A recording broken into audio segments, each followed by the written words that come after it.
বিএনপির ভারপ্রাপ্ত চেয়ারম্যান তারেক রহমান বলেছেন, অন্তর্বর্তী সরকার যেন নিজেদের ব্যর্থতার কারণ না হয় সেদিকে খেয়াল রাখতে হবে। আন্তর্জাতিক গণতন্ত্র দিবস উপলক্ষে রাজধানীর নয়াপল্টনে আয়োজিত সমাবেশে ভার্চুয়ালি যোগ দিয়ে তিনি এই কথা বলেন। তারেক রহমান আশা প্রকাশ করেন, সংস্কারের পথ ধরে দ্রুতই নির্বাচনী রোডম্যাপে উঠবে বাংলাদেশ। 5 আগস্টের পর থেকে নতুন করে উজ্জীবিত বিএনপি। আন্তর্জাতিক গণতন্ত্র দিবস উপলক্ষে দলের সমাবেশে যোগ দিতে মঙ্গলবার দুপুরের আগেই নয়াপল্টনের কেন্দ্রীয় কার্যালয়ের সামনে জড়ো হন দলের নেতাকর্মীরা। তাদের হাতে হাতে ছিল ব্যানার, ফেস্টুন, মুখে স্লোগান। সমাবেশে লন্ডন থেকে ভার্চুয়ালি যোগ দিয়ে বিএনপির ভারপ্রাপ্ত চেয়ারম্যান তারেক রহমান বলেন, অন্তর্বর্তীকালীন সরকারকে ব্যর্থ হতে দেয়া যাবে না, তবে ব্যর্থ না হতে সজাগ থাকতে হবে তাদেরও। এই সরকারের ব্যর্থতা আমাদের সকলের ব্যর্থতা, বাংলাদেশের পক্ষের গণতান্ত্রিকামী জনগণের ব্যর্থতা। সুতরাং এই অন্তর্বর্তীকালীন সরকারকে কোনোভাবেই ব্যর্থ হতে দেওয়া যাবে না। তবে অন্তর্বর্তীকালীন সরকার যাতে নিজেদের ব্যর্থতার কারণ না হয়ে দাঁড়ায়, সে ব্যাপারে তাদেরকেও সতর্ক থাকতে হবে। জরুরি সংস্কার কাজ শেষ করে এই সরকারকে নির্বাচনের প্রস্তুতি নিতে হবে বলেও মন্তব্য করেন বিএনপির ভারপ্রাপ্ত চেয়ারম্যান।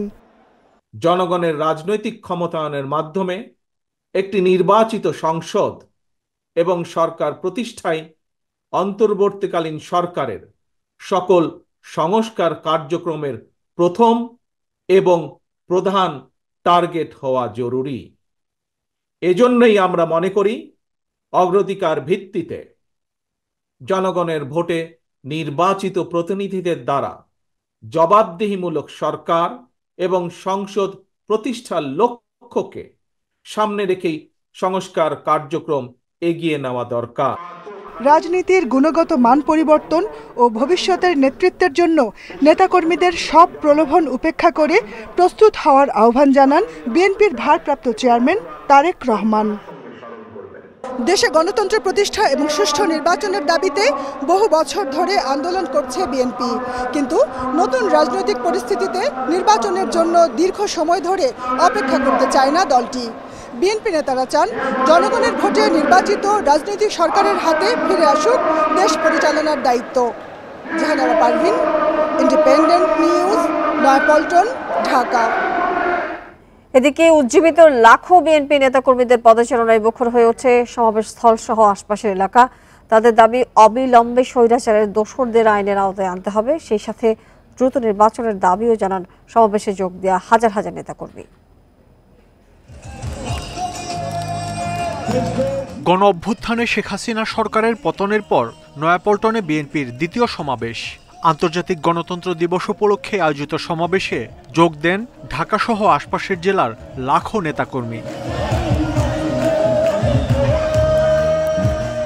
মঙ্গলবার বেলা 2:30টায় সমাবেশ শুরুর কথা থাকলেও সকাল থেকেই খণ্ড খণ্ড মিছিল নিয়ে নয়াপল্টনে জড়ো হন বিএনপি নেতাকর্মীরা। উজ্জীবিত নেতাকর্মীদের চাওয়া, অন্তর্বর্তী সরকার প্রশাসন সহ সব জায়গা থেকে স্বৈরাচারের দোসরদের সরিয়ে দ্রুত দেশ সংস্কার করবে। ফ্যাসিস্ট সরকারের পেতাত্তাদেরকে খুঁজে বের করে আইনের আওতায় আনতে হবে। কেউ বাংলাদেশের মাটিতে আর কোনো অন্যায় করে পার পাবে না। অন্তর্বর্তীকালীন সরকার এই রাষ্ট্র কাঠামোকে প্রথমে মেরামত করবে, সংস্কার করবে। দেশের মানুষ ভোটাধিকার প্রয়োগের অপেক্ষায় আছে উল্লেখ করে তৃণমূল নেতারা বলেন, মানুষ ভোট দিতে পারলেই সরকার গঠন করবে বিএনপি। ভোটের মাধ্যমে একটি নির্বাচিত সরকার এবং নির্বাচিত পার্লামেন্ট গঠন হবে। যে টার্গেট নিয়ে আমরা আন্দোলন করেছি, যে জনগণের ক্ষমতা জনগণের কাছে ফিরিয়ে দেওয়া। এতদিন বিএনপি নির্যাতনের শিকার হয়েছে, এখন সুষ্ঠু ভোট হলে বিএনপি ক্ষমতা আসবে ইনশাল্লাহ। বিএনপির এ সমাবেশে নেতাকর্মীদের উপস্থিতি নয়াপল্টন ছাপিয়ে কাকরাইল, শান্তিনগর, বিজয়নগর, ফকিরাপুল, রাজারবাগ সহ আশপাশের এলাকায় ছড়িয়ে পড়ে। নেতাকর্মীদের উপস্থিতি বেশি থাকায় বিভিন্ন মোড়ে প্রজেক্টরে বক্তব্য শোনার ব্যবস্থা করে বিএনপি। ছাত্র জনতার গণঅভ্যুত্থানে আওয়ামী লীগ সরকারের পতনের পর উজ্জীবিত বিএনপির নেতাকর্মীরা। দলটির এখন সবচেয়ে বড় চ্যালেঞ্জ বিজয়ের এ ধারা অব্যাহত রেখে সুষ্ঠু ভোটের মাধ্যমে সরকার গঠন করা, আর সে লক্ষ্যেই এই সমাবেশ থেকে দিক নির্দেশনামূলক বক্তব্য রাখলেন জ্যেষ্ঠ নেতারা। মাহমুদ শরীফ, ইন্ডিপেন্ডেন্ট নিউজ, নয়াপল্টন, ঢাকা। কেন্দ্রীয় কর্মসূচির অংশ হিসেবে আন্তর্জাতিক গণতন্ত্র দিবস উপলক্ষে বরিশাল, সিলেট এবং চট্টগ্রাম সহ বিভিন্ন বিভাগে শোভাযাত্রা ও সমাবেশ করেছে বিএনপি। বরিশাল নগরীর বান্দ্রোড প্ল্যানেট ওয়ার্ল্ড শিশু পার্কের সামনে সমাবেশের আয়োজন করা হয়। এতে অংশ নিতে সকাল থেকে ভিড় করেন নেতাকর্মীরা। পরে বিএনপির স্থায়ী কমিটির সদস্য বেগম সেলিমা রহমান বলেন, গণতন্ত্র ও ভোটের অধিকার রক্ষায় আন্দোলন করছে বিএনপি। ক্ষমতায় আসলে রাষ্ট্র সংস্কার করে জনগণের অধিকার প্রতিষ্ঠার কথাও তিনি বলেন। চট্টগ্রাম নগরীর দামপাড়ায় জামিয়াতুল ফালাহ মসজিদের সামনে সমাবেশ আয়োজন করা হয়। সিলেটে আলিয়া মাদ্রাসা মাঠে আন্তর্জাতিক গণতন্ত্র দিবস উপলক্ষে সমাবেশ করেছে দলটি।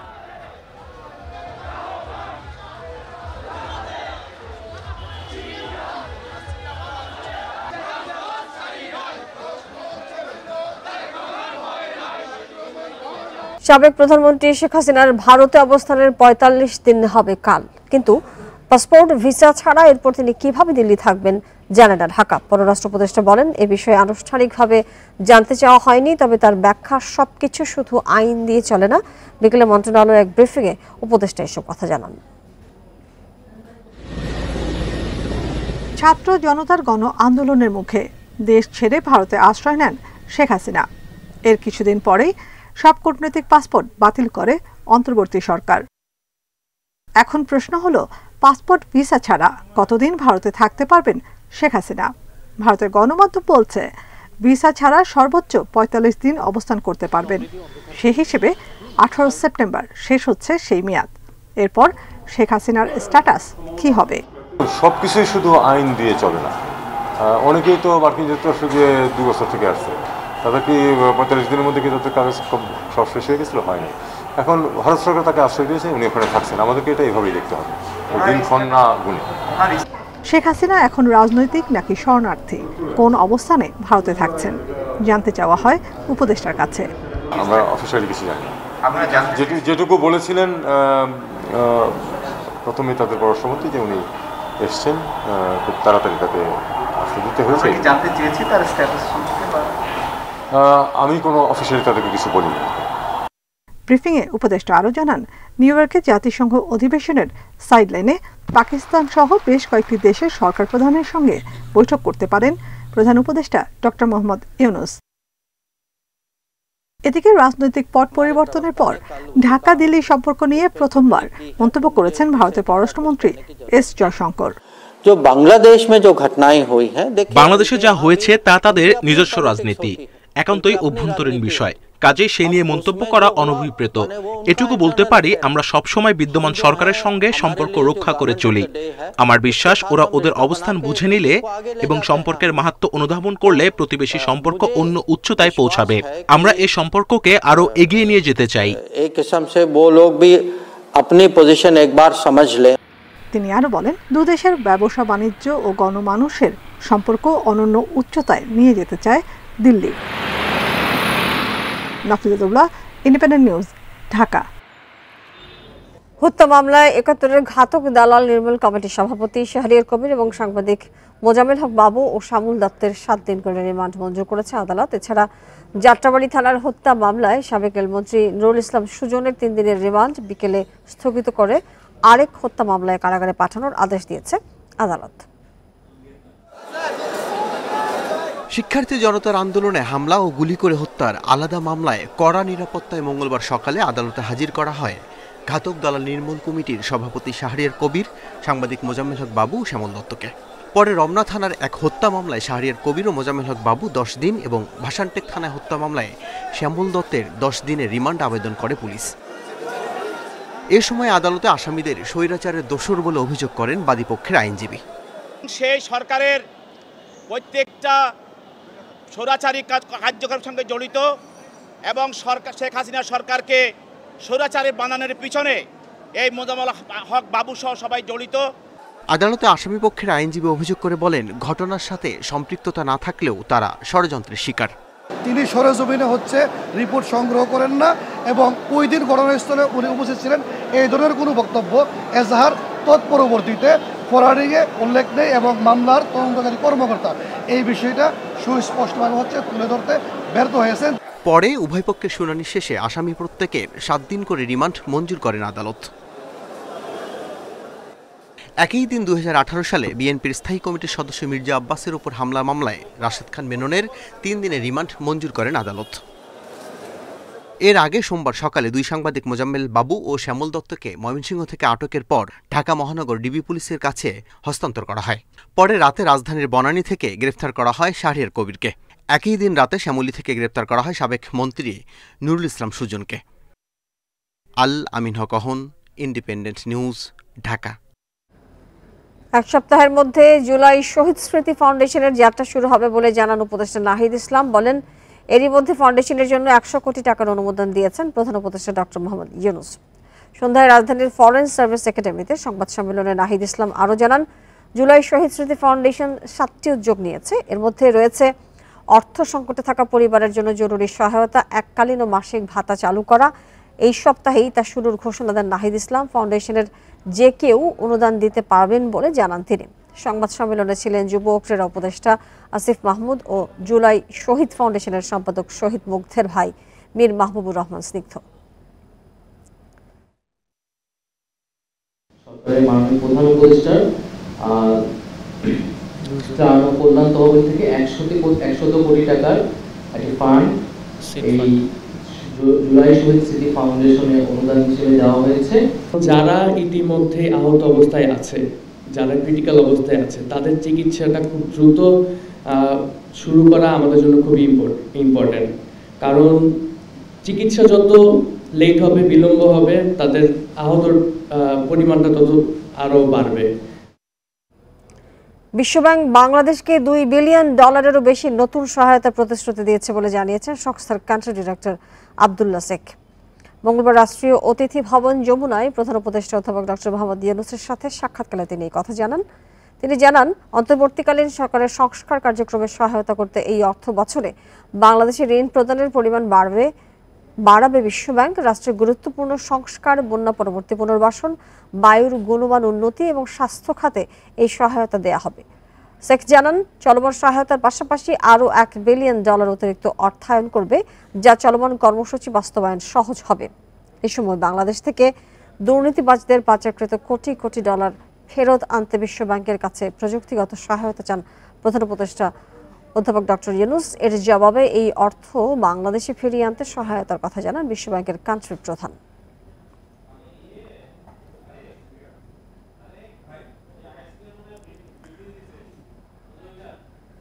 যথাযথ আইনি পদক্ষেপ নিলে পাচার করা অর্থ সহজে ফেরানো সম্ভব হবে বলে মনে করেন আইনজীবী এবং আন্তর্জাতিক বিশেষজ্ঞরা। দুর্নীতি প্রতিরোধ এবং আন্তর্দেশীয় অপরাধ বিষয়ক জাতিসংঘের 2টি সনদে স্বাক্ষরকারী দেশ হিসেবে বাংলাদেশকে সব সহায়তা করতে বাধ্য সংশ্লিষ্ট দেশগুলো। আওয়ামী লীগ সরকারের সময় 2টি বাজেটের সমান টাকা পাচার হলেও কার্যকর কোনো উদ্যোগ নেওয়া হয়নি। যুক্তরাষ্ট্রভিত্তিক গবেষণা প্রতিষ্ঠান গ্লোবাল ফিনান্সিয়াল ইন্টিগ্রিটি বা জিএফআই এর হিসেব মতে গত 15 বছরে শেখ হাসিনা সরকারের সময় বাংলাদেশ থেকে পাচার হয়েছে প্রায় 14 লাখ কোটি টাকা। বিশেষজ্ঞদের পরামর্শ, এই অর্থ ফেরাতে সরাসরি অর্থ মন্ত্রণালয়ের অধীনেই দক্ষ ব্যক্তিদের দিয়ে কমিশন বা টাস্ক ফোর্স গঠন করার, পরে দেশীয় আন্তর্জাতিক আর্থিক গোয়েন্দাদের সমন্বয়ে পাচারকারী, পাচারের গন্তব্য অর্থের পরিমাণসহ প্রয়োজনীয় তথ্য সংগ্রহ করে নিতে হবে আইনি পদক্ষেপ। সেক্ষেত্রে পাচার করা দেশেও চালাতে হবে আইনি লড়াই। পলিটিক্যাল অথবা ডিপ্লোম্যাটিক ইনফ্লুয়েন্সের মাধ্যমে, অ্যাম্বাসির মাধ্যমে এখানে সেখানে যোগাযোগ করে সময় নষ্ট করে, কিন্তু তারা শেষ পর্যন্ত রেজাল্ট পায় না। এটাকে আমরা সাপ্লিমেন্ট হিসেবে আমরা কাজ করব, কাজে লাগাবো, কিন্তু আমাদের মূল হচ্ছে আমাদের লিগ্যাল ফ্রেমওয়ার্ক, লিগ্যাল যে প্রসেসিং আছে, এই প্রসেসিং আমাদের এগোতে হবে। বাংলাদেশ এ সংক্রান্ত জাতিসংঘের 2টি কনভেনশনে স্বাক্ষরকারী দেশ হিসেবে আন্তর্জাতিক সব আইনি সুবিধা পাবে বলেও জানান আইনজীবীরা। দেশের টাকা ব্যাংক খালি হয়ে যাচ্ছে, সেটা যাদের যাদের জানার কথা তারা কি জানতো না? তারা তো জানতো, তাও গেছে কেন? দেশে বাইরে টাকা পাঠিয়ে সেইগুলোকে ব্যবহার করা বা সেগুলো অ্যাসেট করা মানুষ এক ধরনের স্বস্তির জায়গায় ছিল, কিন্তু আজকে যদি সেই স্বস্তির জায়গা থেকে অস্বস্তির সৃষ্টি করা হয়, আমি মনে করি প্রচুর টাকা বাংলাদেশে ফিরে আসবে। সৌদি আরবের কিং আব্দুল আজিজ ইউনিভার্সিটির এই অধ্যাপক মনে করেন, পাচার করা অর্থ উদ্ধার হলে কেবল দেশের অর্থনীতিতে প্রভাব নয়, আন্তর্জাতিক অঙ্গনেও বাড়বে দেশের মর্যাদা। বাংলাদেশে টাকা পাচার হওয়ার ক্ষেত্রে তারা যে লিগ্যাল স্টেপটা নিয়েছে, এটা একটা আমাদের জন্য একটা রেফারেন্স হিসেবে আমরা ব্যবহার করতে পারবো। কালপিরিট যারা আছে, যারা ইতিপূর্বে করে আসছে, যে একটা অভ্যাস বা কালচার যেটা আছে, এই কালচারের ক্ষেত্রে একটা সিরিয়াস একটা ওয়ার্নিং হবে। কাজাখস্তান, মালয়েশিয়া, নাইজেরিয়া, ভারত, পাকিস্তান সহ বিভিন্ন দেশের কোটি কোটি ডলার পাচার করা অর্থ ফেরানোর আইনি পদক্ষেপের কথাও জানান এই বিশেষজ্ঞ। Zahidul Bashar, Independent News, Dhaka. আগামী 3 বছরে বাংলাদেশকে 400 থেকে 500 কোটি ডলার অর্থ সহায়তা দেবে ইসলামিক ডেভেলপমেন্ট ব্যাংক আইডিবি। রাষ্ট্র সংস্কারের বিভিন্ন খাতের জন্য এই অর্থ দেবে তারা। দুপুরে সচিবালয়ে অর্থ উপদেষ্টার সাথে আইডিবির আঞ্চলিক প্রধান নাসির সোলাইমানের এক বৈঠক শেষে এই তথ্য জানানো হয়। এই অর্থ একটি প্যাকেজের আওতায় দেয়া হবে। 2026 সালের মধ্যে 3 বছরে বাংলাদেশের জ্বালানি অবকাঠামো উন্নয়ন ও জলবায়ুর বিরূপ প্রভাব মোকাবিলায় ঋণ সহায়তা দেবে আইডিবি। এই সময় অর্থ উপদেষ্টা ডক্টর সালেহুদ্দিন বলেন, ভৌত অবকাঠামো সহ সম্প্রতি বন্যায় ক্ষতিগ্রস্ত হওয়া রাস্তাঘাট নির্মাণে এই সহায়তা করবে ইসলামিক ডেভেলপমেন্ট ব্যাংক। জ্বালানি বিদ্যুৎ খাতেও সহায়তা করবে সংস্থাটি।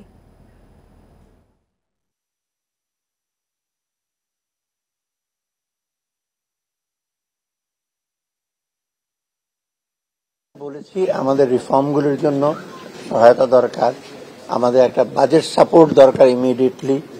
তারপর আমাদের কত ডেভেলপমেন্ট প্রজেক্ট আছে। ওয়ার্ল্ড ব্যাংক কিন্তু সবচেয়ে বহুজাতিক মাল্টিল্যাটারাল ইস্যুর মধ্যে সবচেয়ে বিগেস্ট ডোনার। আমাদের লিকুইডিটি সাপোর্টের ব্যাপারে কথা বলেছি, ওগুলো ওরা দিতে মানে সম্মত হয়েছে। বাংলাদেশের জ্বালানি অবকাঠামো উন্নয়ন ও জলবায়ুর বিরূপ প্রভাব মোকাবেলায় প্রায় $5 বিলিয়ন ঋণ সহায়তা দেবে Islamic development bank. Cyclone centre, বন্যায় ক্ষতিগ্রস্ত অবকাঠামো, প্রান্তিক যোগাযোগ ব্যবস্থার উন্নয়নে বিনিয়োগ করতে আগ্রহী আমরা। সারা দেশে কারাগার থেকে পালিয়ে যাওয়া আসামিদের মধ্যে এখনো পলাতক 45%, 2000-এর মধ্যে ধরা পড়েছে 1100। এছাড়া শীর্ষ সন্ত্রাসী জঙ্গি সহ আলোচিত 43 আসামি জামিনে মুক্ত আছেন। দুপুরে বকশীবাজারের ব্রিফিংয়ে জানিয়েছেন কারা মহাপরিদর্শক মোতাহের হোসেন, জেলে হামলা ভাঙচুরের ঘটনায় এই পর্যন্ত 13টি মামলা হয়েছে। জুলাই আগস্টে দেশের বিভিন্ন অঞ্চলের কারাগারে হামলা ভাঙচুরের ঘটনা ঘটে। জেল থেকে অনেক বন্দী পালানোর পাশাপাশি লুট হয় বিপুল পরিমাণ অস্ত্র ও গোলাবারুদ। এই ঘটনায় কারাগারের নিরাপত্তা নিয়ে দেখা দেয় প্রশ্ন।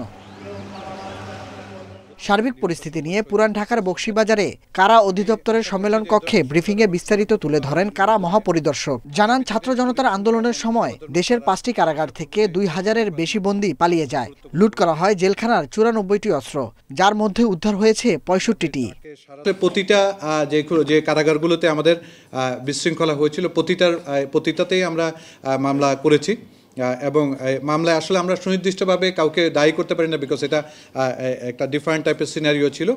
বাট অজ্ঞাতনামা আক্রমণকারীদের বিরুদ্ধে মামলা করা হয়েছে। এরই মধ্যে সুইডেন আসলাম, পিচ্চি হেলাল সহ শীর্ষ সন্ত্রাসী জঙ্গিদের মধ্যে আলোচিত 43 আসামিকে কারাবিধি অনুযায়ী জামিন দেয়া হয়েছে। এছাড়া সারা দেশে অভিযানে গ্রেপ্তার 37 বন্দীর মধ্যে 9 জন পেয়েছেন ডিভিশন। 43 জন বন্দী যারা বিভিন্ন সময় লম্বা সময় ধরে আলোচিত বন্দী অথবা শীর্ষ সন্ত্রাসী বলেন, যাই বলেন, ওরকম ডেফিনেশনে, বাট ডেফিনেশন আপনাদের সাথে হয়তো আমাদের মিলবে না। আমাদের পেরিমিটারে আমরা যে ডেফিনেশন পেয়েছি, এরকম 43 জন বন্দী ইতিমধ্যে কারাগার থেকে জামিনে মুক্ত হয়েছেন। ক্ষতিগ্রস্ত জেলখানাগুলো সংস্কারের কাজ চলছে। দুর্নীতিগ্রস্ত কর্মকর্তা কর্মচারীদের বিষয়ে তদন্ত করে ব্যবস্থা নেওয়ার কথা জানিয়েছে কারা কর্তৃপক্ষ। সেই সাথে পেশাগত দক্ষতা বিবেচনায় হবে পদায়ন। Nahid Kamal, Independent News, Dhaka. আর এই ছিল বিরতিহীন সংবাদ 9টায় বাংলাদেশে। এতক্ষণ সাথে থাকার জন্য আপনাদের সবাইকে ধন্যবাদ জানাচ্ছি।